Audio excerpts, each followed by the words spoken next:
Hi B-Hive, I have another task for you. This is another writing one.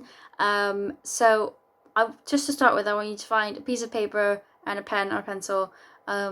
It's best if it is actually written down, not just on a phone or on a laptop.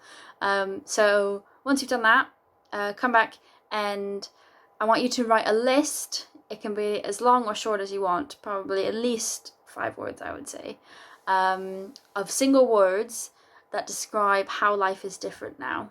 And make sure that you're picking the right word. To try and find a word that really expresses what you're going for. So instead of sad, find a word that really encompasses that feeling more specifically, because sad is quite a wide range, for example.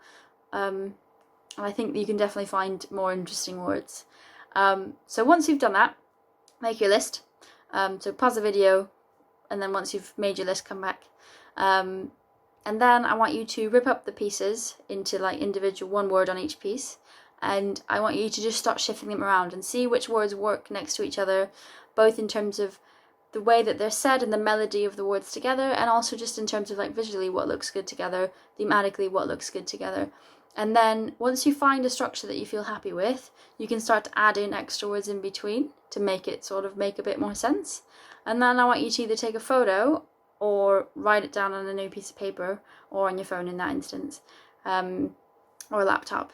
And then you have your spoken word of basically what your list of what this experience is like for you, essentially. And then if you want to, send it back to us. Cool. I look forward to seeing them.